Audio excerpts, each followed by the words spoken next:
Good morning, I'm Louise Michelle Bomber and I'm a specialist therapist, teacher and a published author, and I'm here every Wednesday on the sofa at 10:30 to try and support adoptive parents, foster carers and kinship carers to make it through this extraordinary season and to live life well. And what we do is we consider our regulation needs and our relationship needs. We think about what we can do to calm and soothe and quieten our nervous systems, which are in a lot of state of alarm at the moment due to the threat that's around us, and what we can do to deepen and strengthen our connections with one another, particularly as a family, to build the bonds of attachment, to keep on doing that. These two areas particularly are really important in this season. So first of all, thinking about regulation, I've been thinking a lot about the spaces, the context that I find myself in at the moment, and which spaces particularly are helpful to me.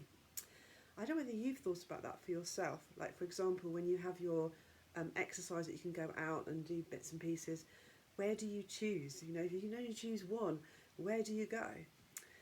It's been quite interesting for me to see how I've responded outside and inside, in different rooms in my house and in different spaces outside, which ones particularly are helpful to me. And they're going to be different to everybody. You know, maybe you're more of an indoor person, maybe you're more of an outdoor person.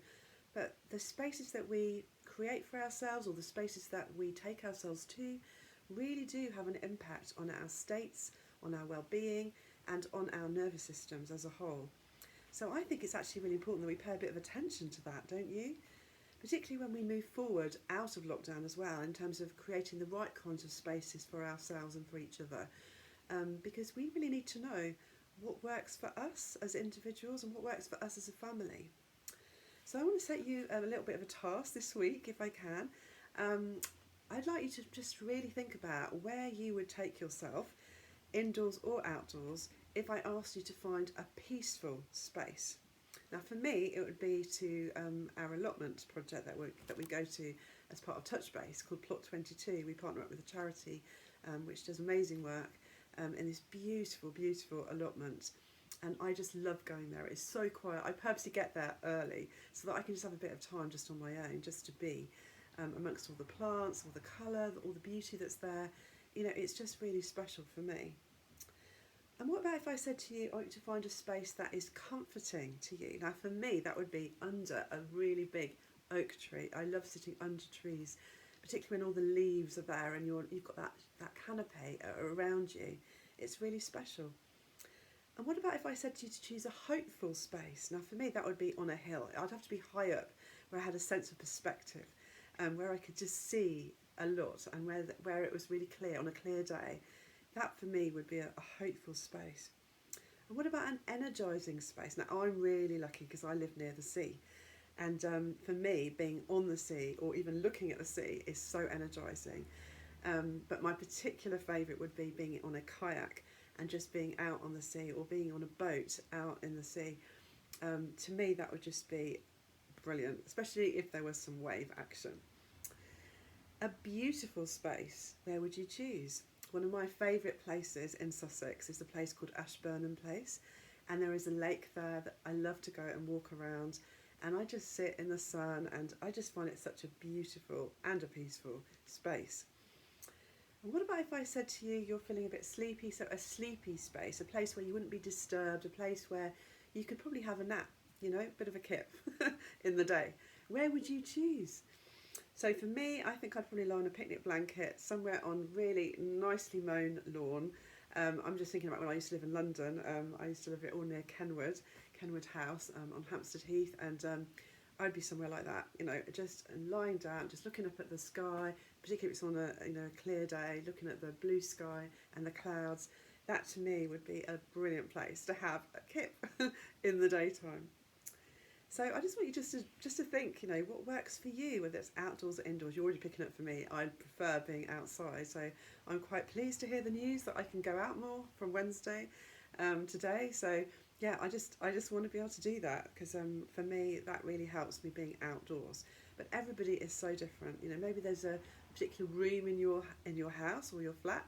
Maybe there's a space, and maybe you've created something already that is really comfortable for you, that really kind of helps you just to feel that sense of just being at ease with yourself in your own skin. So I think it's really important that we just think about this and we press the pause button and we notice and we acknowledge what we need as individuals right now and as families right now. And then, and I was just going to share with you a quote actually about beauty, because I think this kind of like is just such a good quote, and it just helps us think about all of this. So, everybody needs beauty as well as bread, places to play in and pray in, where nature may heal and give strength to the body and the soul. And that's a quote by John Muir. Relationship, connection. Okay, what can we do to strengthen our connection right now? Well, you can do quite a lot with newspaper. I don't know if you've got any newspaper hanging around, but what you need is a newspaper. If you could get yourself a newspaper, or I'll let you have up to 4 newspapers. You're allowed to have some sellotape and some scissors. And together, as a family, you need to roll the newspaper, the sheets of newspaper individually into tight, thin rolls. And then you are together going to collaboratively create a construction. I would like you first of all to have a go at making a tower, then possibly move on to doing a bridge if you can, and then possibly a chair if you're getting too good at this, a chair, and then maybe an unusual building. So you're going to get to construction work basically together as a family, and you're only allowed to use newspaper. Now if you roll it really thin and use the sellotape, it can become quite a strong structure. So you are going to come up with all kinds of creations, so give it a go. And then another way to use newspaper as well is to maybe have a little bit of a family fashion show using newspaper. You can make clothes out of newspaper. You can make accessories out of newspaper. So using the same principle, rolling as thin as you possibly can, rolling it up with sellotape, see if you can come up with some designs together as a family. You could film yourself, you could take photographs, just a few ideas just to keep you going and to help you just to form those connections, because I can assure you, you will laugh and you will smile, as well as being frustrated possibly as you're trying to get everything to move and to be balanced. But you'll have a lot of fun together, so give it a go. Just a few ideas to keep you going. Regulation and relationship, so important. And just to share with you some good news, because I was so excited today to receive a copy of my latest book, Know Me to Teach Me. And if you go and get this now, you can go and get it because it's out now. I've just received it. You will see the circle that we've been actually following during these sofa times. So regulate, a way of soothing. Second, relate, a way of connecting.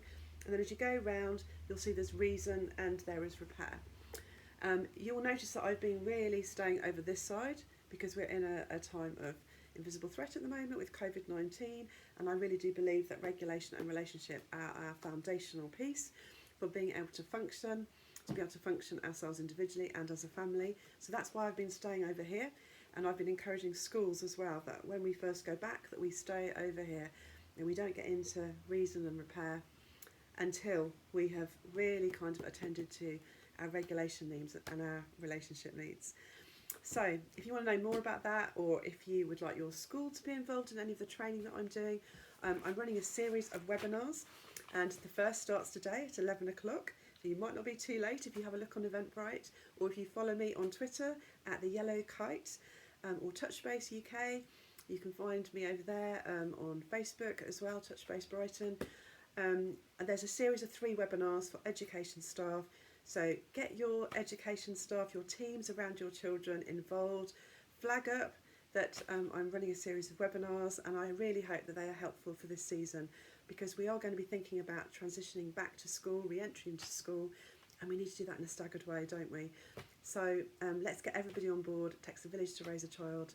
So just to let you know, 2 bits of good news there.